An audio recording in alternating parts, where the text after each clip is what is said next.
हम नहीं बोलेगी बात। सूबे में इसलिए नहीं रुक रही गुंडागर्दी क्योंकि रात में सो रही है खाकी वर्दी। भैया आपके यहाँ पर अपराध पर लगाम के कितने बहाने, कैसे होगी सुरक्षा जब नींद में हो ठानी। सवालों की भीड़ से घिरे आपको चाहिए जवाब, तो देखिए हमारे साथ मुद्दा लाइव पर हम नहीं बोलेगी बात। मैं गुलाब प्रसाद प्रजापति, पुत्र स्वर्गीय शिवनाथ प्रसाद, निवासी मौजा पट्टी का रहने वाला हूँ। क्या करते हैं? थाना चोलापुर वाराणसी का रहने वाला। क्या करते हैं? मैं पैसे से अधिवक्ता हूँ, व्यवसाय से। जी अधिवक्ता हूँ। सर हमारा थाने वाले कोई सुनवाई नहीं कर रहे हैं। हमें परेशानी है, जान माल की धमकी दी जा रही है, कभी भी मर्डर हो सकता है। रात से पहले घेराव लोग की कर रहे हैं, अच्छा अवांछनीय लोग भी साथ में लगे हुए हैं। कुछ लोगों का ज़्यादा हाथ है। हमारे परिवार के साथ बंटवारे का मुकदमा चल रहा, दीवानी फौजदारी चल रही है, जिसमें बंटवारा को लेकर के अभी कंफर्म नहीं हुआ, पैमाइश भी कंफर्म नहीं हुई। स्टे हुआ, सिविल न्यायालय द्वारा स्टे हुआ है। और स्टे के अलावा भी यशो साहब गलदोते रहे हमसे, 1 घंटे बहस किए कि कोई स्टे नहीं है, आप क्यों स्टे बताते हैं। उन सबों को जोतने दीजिए, सब खाए बिना मर जाते हैं, ज़बरदस्ती जोतवाना चाहते हैं।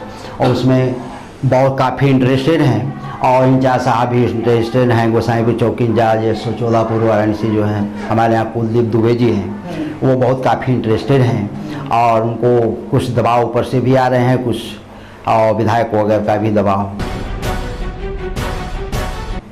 हमें संदेह है कि हमारे यहाँ पिंडरा के विधायक जो हैं वो वास्तव में हाथ लगाए हुए हैं, क्योंकि उनका ससुराल हमारे पड़ोस में है। वो वहाँ के प्रधान वो रिश्ते में कुछ आते हैं। हमारे परिदारान उन रिश्ते के लेकर के वहाँ चपे हुए हैं। एक बनिया जायसवाल, विजय जायसवाल हैं जो खुल करके हमारी बगावत उनको हमारे परिदारों की तरफ से कर रहे हैं, जबकि वो हमारे गांव के पड़ोस के हैं। हमारे परिवार के बीच में ज़्यादा उड़नता कर रहे हैं ये लोग, और हो सकता है कभी मर्डर भी करवा दें, क्योंकि उनकी मंशा यही है। 2-2.5 लाख का ठेका भी उन्होंने लिया है, और इसलिए लिया है कि हमें इतना खर्च करेंगे तो हम ज़बरदस्ती कब्जा भी दिलवा देंगे, और हो सकता है अगर नहीं मानेंगे इसे तो मर्डर भी करवाया जा सकता है। विवाद इसलिए हो रहा है कि स्टे के अलावा ज़बरदस्ती हमारा कहते हैं कि आपके पिताजी हल जोते रहे, उनका कोई हक नहीं बनता है। 3 जगह मारूसी संपत्ति है जिसमें हमारा कोई हक नहीं बनता है। पलही पट्टी मौजा में भी है जो थाना चोलापुर में होता है, वो मौजा ओंदी है जो शिवपुर थाने में आता है, और एक कलकत्ता में बहुत 10 करोड़ की संपत्ति है जिसमें 5 कट्ठे ज़मीन है, उसमें 14 किराएदार आते हैं। उस कम से कम उसमें हमारा 1 बड़े 2 हिस्सा होता है, नहीं कुछ तो 2 करोड़ की होती है। पंचायत द्वारा ही लोगों ने कहा था, उन्होंने कहा, पंचायत ने यह भी कहा कि अगर वहाँ आपको दिक्कत हो तो ले लीजिए, अगर वहाँ के एवज में आप हम यहीं इनको दे दीजिए, क्योंकि उनका हक बनता है। इन्होंने कबूल किया, हमारे परिवारों ने जो आज बहुत एंटी में है वो कबूल किए थे नहीं हिस्सा बनता है। इंचार्ज साहब के सामने भी, एसओ साहब के सामने भी कबूल किया था, लेकिन देने के नाम पर वो टिकट कटाकर कलकत्ता भाग जाता है।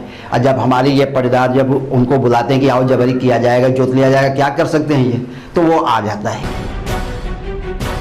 पर इस समय मौजूदा में राधे श्याम प्रजापति हैं जो कलकत्ता से आए हुए हैं, उनके 2 लड़के आए हुए हैं, एक भतीजा और एक लड़का भी आया हुआ है जो गुंडई कर रहा है। एक राजनाथ उर्फ रामविलास, जिसको बाबा भी लोग कहते हैं, ये अवांछनीय तत्वों में गिरोही है।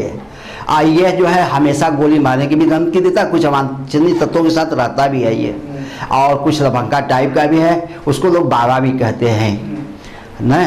और वो जो है दिन भर गायब रहता है घर से, रात को 12 बजे 1 बजे रात को भी घर पे आता है।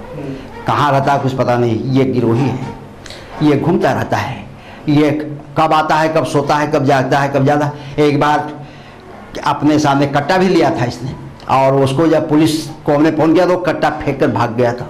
इसकी जांच इंक्वायरी हुई थी, इसके साथ 3-4 केस, 5-6 केस था। बहुत दिन से कर रहे थे, लेकिन 2016 में इनसे बंटवारा रखे थे। 17 में हमारे भाई को मारा, वहीं से विवाद शुरू हुआ, रंजिश शुरू हुई है, और उसका मेडिकल हमने बनाकर मुकदमा किया है, जिसमें 147, 149, 323, 5,500 धारा चल रही है, मुकदमा विचाराधीन है। उसके बाद हमारा लाकर्स का मुकदमा चल रहा है, जो कि इसने चोरी से हमारा lockers bank, Punjab national bank से गबन किया है। 10.5 लाख हमारे जिम्मे आता है और उसी को लेकर के इसने पहले मारपीट किया था। उसके बाद अभी हाल में परसों 22 तारीख को हमारी वही मामला लेकर हमारी पत्नी का मोबाइल ललकार के छुड़वाए। सब चारों थे, जितने लोग थे मुलजिम सब थे।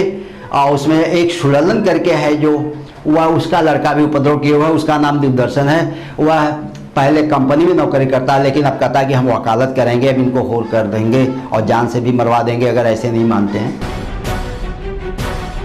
तो जान से भी मरवा देंगे।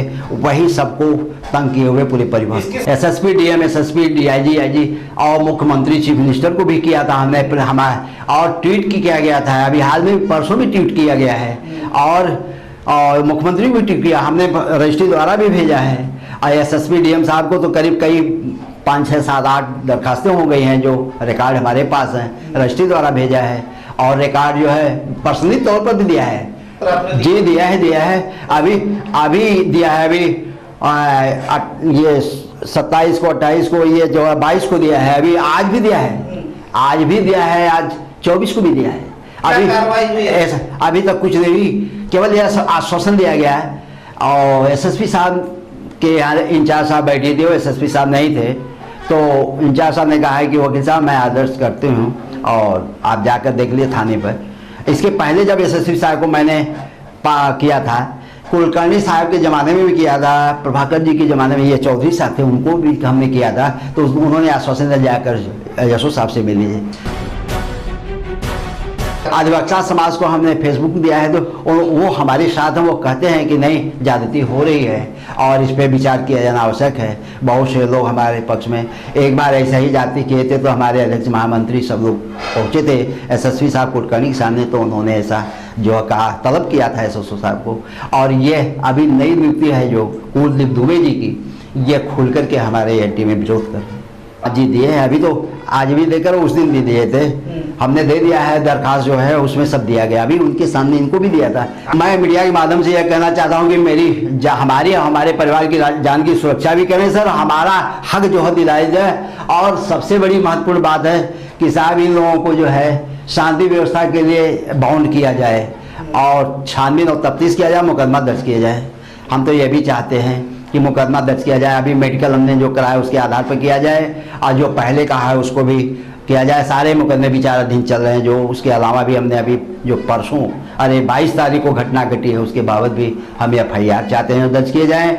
अब मेरी पत्नी को मारा गया है, मेडिकल बना, उसका भी दर्ज किया जाए।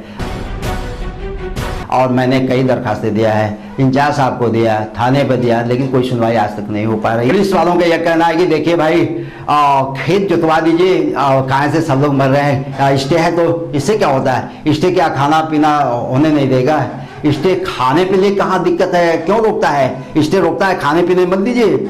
कुरेना में लोग आए हैं, देखे भूखमरी पहले है, इसलिए जो कि खेत जोतने का, कब्जा कराने का। और ये हमारे एक रूम है, एक रूम ताला बंद कर दिया है, एक रूम ऊपर कब्जा करना है, उसमें हमारा गेट नहीं है, उसी को कब्जा करना चाहता है गेट लगाकर। उसमें हमारे निर्णित फाइल जो मुकदमे के वो भी हैं, खाद्य सामग्री कुछ हम अपने अलग से भरे वो भी है। हमारे जो है खाट बिस्तर आयसी है, और खाट बिस्तर, चारपाई, बेड और फाइलें हैं, लाकअप से ये सब है। कुछ 2-3 ठो बॉक्स है, ये सब वो जो है मतलब लूटने के चक्कर में और जो है ताला बंद करके कब्जा करने के चक्कर में है। और एक रूम मेरा ताला लगा दिए जिसमें हमारे बहुत से पहले के 2-2, 3-3 साल के अनाज जो सड़ रहे हैं, उसमें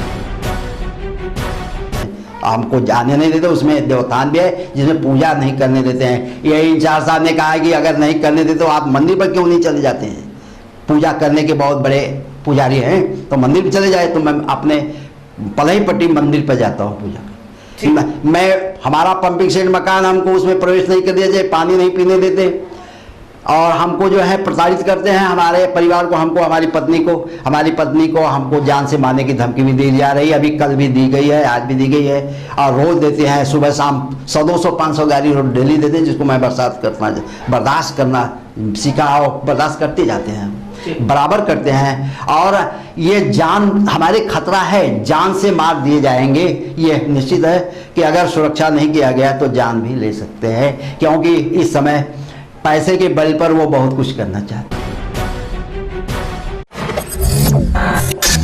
हम नहीं बोलेगी बात। सूबे में इसलिए नहीं रुक रही गुंडागर्दी क्योंकि रात में सो रही है खाकी वर्दी। रुकिए भैया आपके यहाँ पर।